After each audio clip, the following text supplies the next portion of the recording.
एक नए सफर, नए जज्बे और कुछ नए ख्वाबों के साथ खैर मकदम है आपका मेरी और आपकी नई दिल्ली में, जहां से मैं और आप जाएंगे हिंदुस्तान की स्वर्ण नगरी यानी गोल्डन सिटी के नाम से मशहूर एक बेहद खूबसूरत शहर जैसलमेर। और जैसा कि आप जान ही गए होंगे, हर जर्नी की तरह इस जर्नी की शुरुआत भी मैं दिल्ली से ही कर रहा हूँ, जहाँ सुबह की मध्यम हवा और गुनगुनी धूप का मजा लेते हुए मैं अपनी मंजिल की ओर चल दिया। और फिलहाल सुबह 9 बजे मैं पुरानी दिल्ली रेलवे स्टेशन पहुँच चुका हूँ।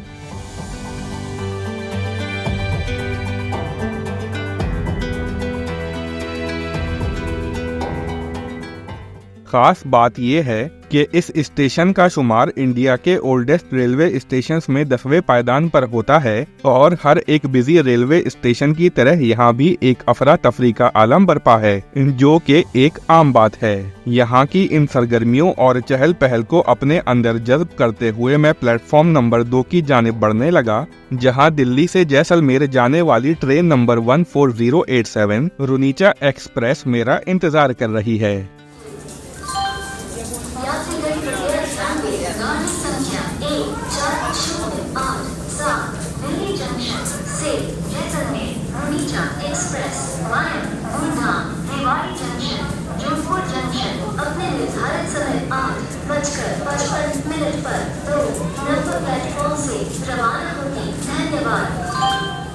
ट्रेन काफी पहले ही प्लेटफॉर्म पर आकर लग चुकी थी, जिसके अंदर फर्स्ट क्लास एसी कोच का टिकट मैंने एक हफ्ते पहले ही ऑनलाइन बुक कर लिया था।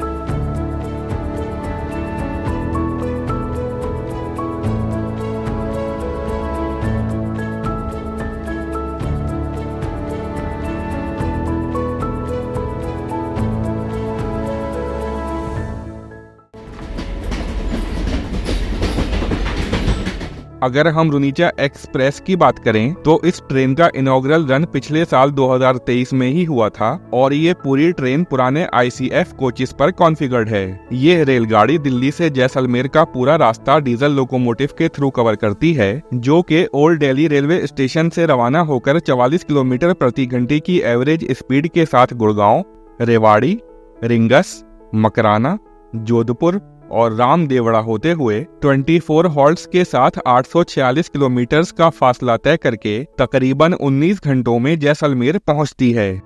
अगर हम इस ट्रेन के टैरिफ की बात करें तो इसमें स्लीपर क्लास का ticket 435, third AC 1170, second AC 1675 और फर्स्ट AC का किराया 2815 रुपए है। और इसी के साथ इस ट्रेन में जनरल क्लास के भी 6 कोचेज मौजूद हैं। सबसे बड़ा ड्रॉबैक ये है कि 19 घंटे की लंबी ट्रेवल ड्यूरेशन होने के बावजूद इस ट्रेन में पेंट्री कार और साइड पेंट्री जैसी फैसिलिटीज मौजूद नहीं हैं। इसीलिए इस पूरे सफर के दौरान आपको मील्स के लिए लोकल वेंडर्स और ई केटरिंग पर गुजारा करना पड़ेगा।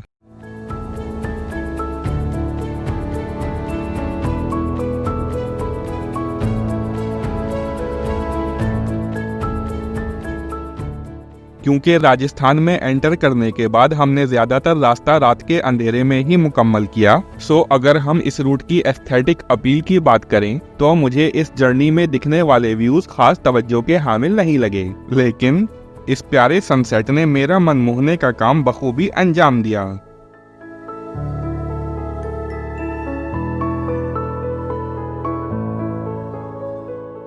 आखिरकार अगले दिन रात को 3:30 बजे निर्धारित समय से 30 मिनट पहले हमारी ट्रेन जैसलमेर पहुंच गई, जहां रेलवे स्टेशन के बाहर से ऑटो करके मैं अपने होटल की जानिब रवाना हो गया और रात के वक्त जैसलमेर की इन पुरसुकून सड़कों से होते हुए करीब 15 मिनट में ही अपनी आखिरी मंजिल यानी गढ़मीरा होटल तक पहुंच गया। ये स्टे मैंने 3 दिन पहले ऑनलाइन रिजर्व कर लिया था और अब अर्ली चेक इन करने के बाद इंतजार है सूरज की पहली किरण के नुमाया होने का, जिसके बाद मैं और आप जानेंगे कि ये नायाब शहर अपने खजाने में हमारे लिए क्या क्या समेटे हुए है।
सुबह होते ही होटल के इन हाउस कैफे में ब्रेकफास्ट करने के बाद मेरी सबसे पहली मुलाकात हुई जयंत सिंह जी से, जो राजस्थान में एज ए टूर गाइड और ट्रिप मैनेजर काम करते हैं और आज हमें इस शहर की धड़कन से रूबरू करवाना इन्हीं की जिम्मेदारी है। वैसे तो जैसलमेर फोर्ट के पास आपको बेशुमार गाइड्स मिल जाएंगे, लेकिन जैसलमेर समेत पूरे राजस्थान के तारीखी और मौजूदा इल्म का जो खजाना जयंत भाई के पास है वो शायद मुझे ढूंढने से भी नहीं मिल पाता। तो आइए अब बिना किसी मजीद देरी के इस नगरी के सुनहरे गलियारों से होते हुए यहाँ के हुस्न को थोड़ा करीब से परखने की कोशिश का आगाज करते हैं। अभी सुबह के 10 बज रहे हैं और मैं यहाँ की मेन मार्केट में कदम रख चुका हूँ, जहाँ मिनट दर मिनट बढ़ती चहल पहल के साथ यहाँ की रौनक में मजीद इजाफा हो रहा है। वैसे तो यहाँ घूमने के लिए ऑटो रिक्शा का ऑप्शन भी अवेलेबल है, लेकिन पैदल चलते हुए यहाँ के पुररौनक और रंगीन माहौल को ज्यादा बेहतर अंदाज में एंजॉय किया जा सकता है।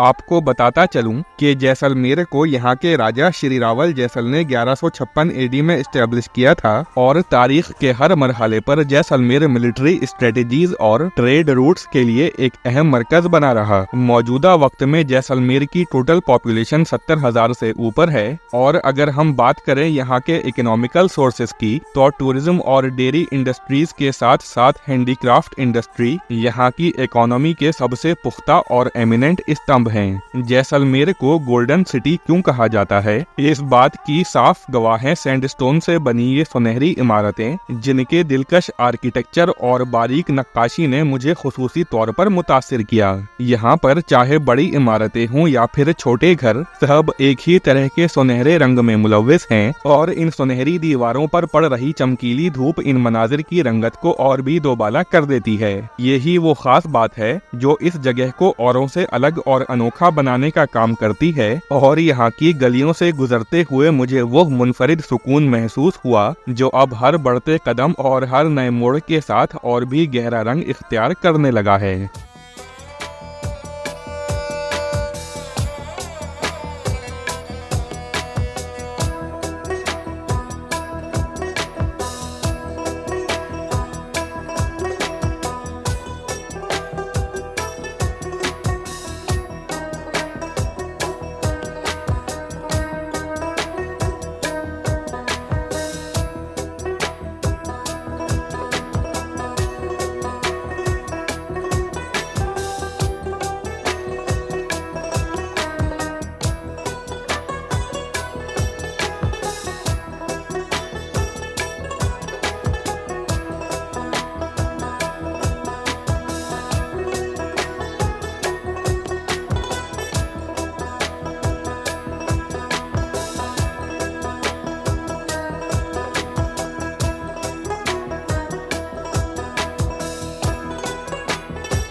अभी हम फोर्ट पहुंचने ही वाले थे कि इन गर्मा गर्म समोसों और खस्ता कचौरियों की खुशबू ने हमें अपनी जानिब खींच कर ही दम लिया। राजस्थान की कचौरी और यहाँ के दाल पकवान के चर्चे तो आप बखूबी सुन ही चुके होंगे, और यहाँ के इन जायकों ने मेरी उम्मीदों पर खरा उतरने में कोई भी कमी नहीं छोड़ी। जयंत भाई ने मुझे बताया कि दाल पकवान महज दोपहर 1 बजे तक ही सर्व किया जाता है। वैसे मुझे कुछ खास भूख तो नहीं थी, लेकिन जब नजरों के सामने ऐसे लजीज जायकों की चकाचौंध हो तो बेतकल्लुफी से ही काम लेने में समझदारी है।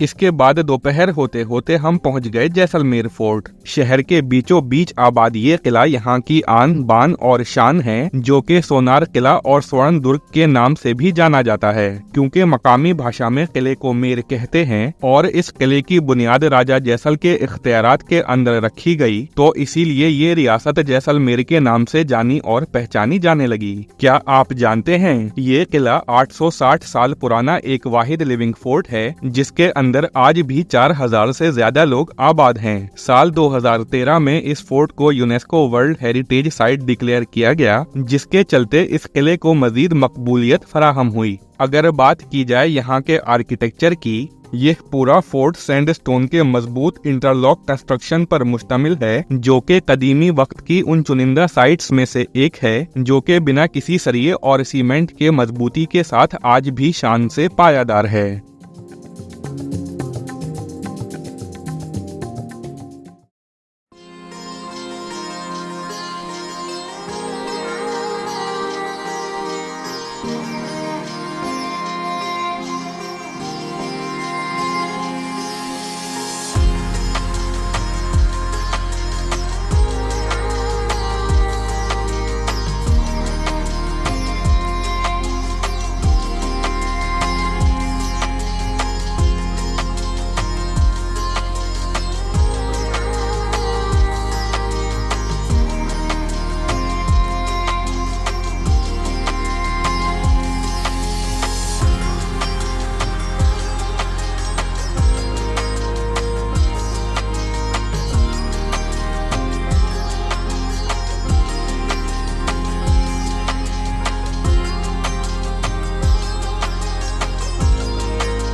आप जानते ही होंगे कि राजस्थान अपने फोक म्यूजिक और गीतों के लिए खास तौर पर मशहूर है और यहाँ की यह तहजीब आज भी बेहद खुलूस और मोहब्बत के साथ अपना परचम लहरा रही है, जो कानों के जरिए सीधे दिल में उतर के वो तस्कीन मुहैया करती है जिसको अल्फाज में बयां कर पाना थोड़ा मुश्किल है।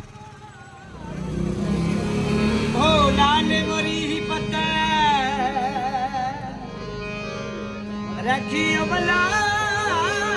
झूलेला संदड़ी था सेवड़ी दास की सेवात कलंदर दमादम मस्त कलंदर अली दा बेला नंबर हलो दालाल कलंदर लाल मरी।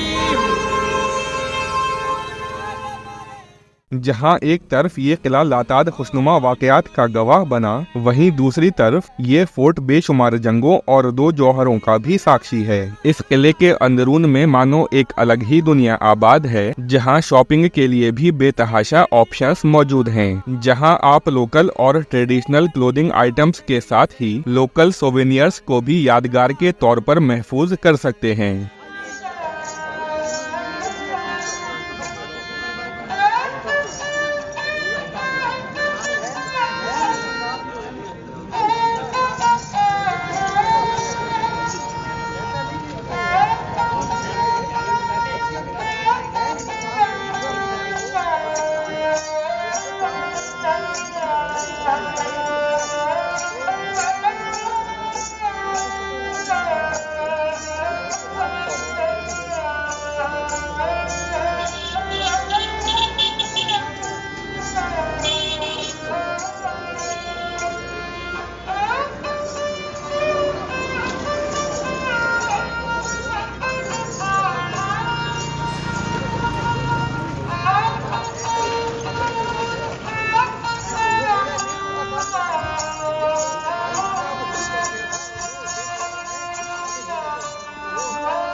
इस किले के आबो हवा में मिला हुआ मधुर संगीत और यहाँ के सुनहरे दरो दीवार एक ऐसी शायरी बयां करते हैं जो यहाँ बिताए हर लम्हे के दौरान आपको जैसलमेर में होने का सुनहरा एहसास दिलवाते हैं। यहाँ मौजूद हर हवेली और हर एक झरोके में हजारों राज पोशीदा हैं और हर गली एक नई कहानी और किस्से बयां करती है।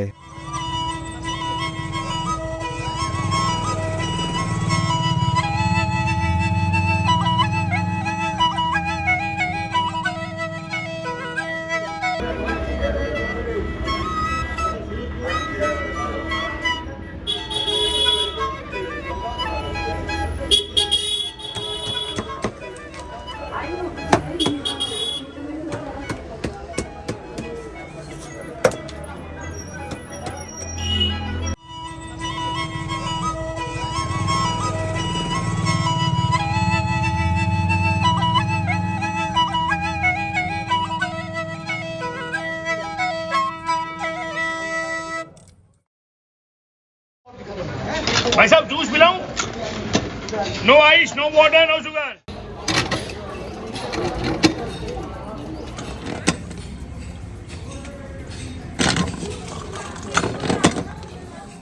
एक गिलास फ्रेश जूस के साथ खुद को तरोताजा करने के बाद हमने कदम बढ़ाए जैन मंदिर की तरफ, जहां इंडिविजुअल एंट्री तो फ्री है, लेकिन कैमरा अंदर ले जाने के लिए 50 रुपए का टिकट लेना लाजमी है। इन टेम्पल्स की बेमिसाल और हजारों साल पुरानी आर्टिस्ट्री जैन कल्चर के रिलीजियस और हिस्टोरिकल एस्पेक्ट्स की एक अहम इलस्ट्रेशन है।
થોરો બરસોના ડોળે વાળું દેશ રે આવ પાતારો જેસલમેર રે ઓ મારા પરદેશી પીછી રમલે आ गया ओ मारा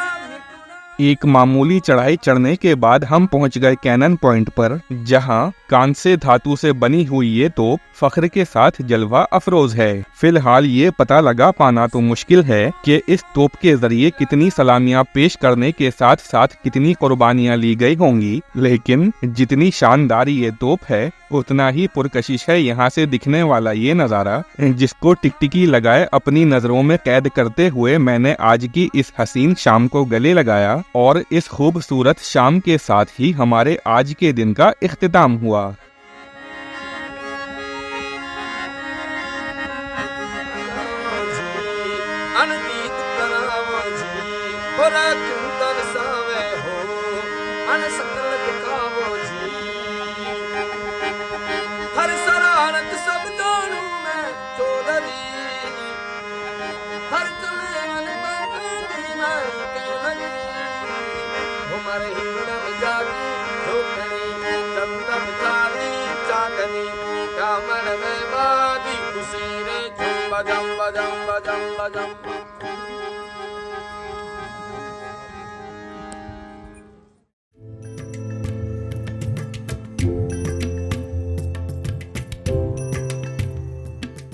आज का ये एपिसोड खत्म करने से पहले जरूरी है कि मैं आपको अपने स्टे का ओवरव्यू भी देता चलूं। जैसा कि मैंने शुरुआत में जिक्र किया था, मैंने जैसलमेर में अपना 2 दिन का स्टे गढ़मीरा होटल में किया, जहां की बनावट और एम्बियंस ने मुझे इस बात का एहसास बखूबी दिलवाया कि जैसे मैं खुद किसी फोर्ट में स्टे कर रहा हूं।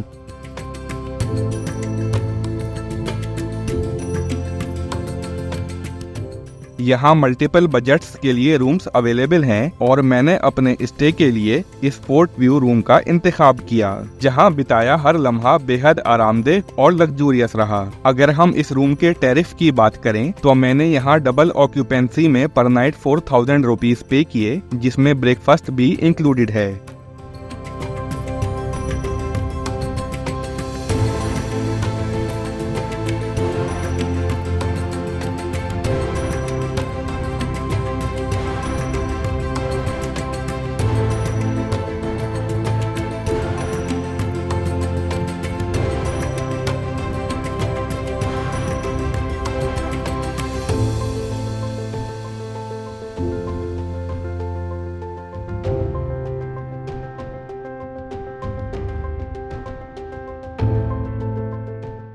आपको आज का यह एपिसोड कैसा लगा, यह जानने के लिए मुझे हमेशा की तरह आपके फीडबैक और कमेंट्स का इंतजार रहेगा। अगले एपिसोड में आप और मैं जैसलमेर के दीगर अट्रैक्शंस को जी लेने के बाद जाएंगे सैम डेजर्ट, जहां कुछ जबरदस्त एडवेंचर्स का मजा लेने के बाद राजस्थानी कल्चर और फोक को एंजॉय करते हुए हम मौजूदा सीरीज का इख्तिताम करेंगे। Till then, stay tuned to go offbeat with Offbeat miles.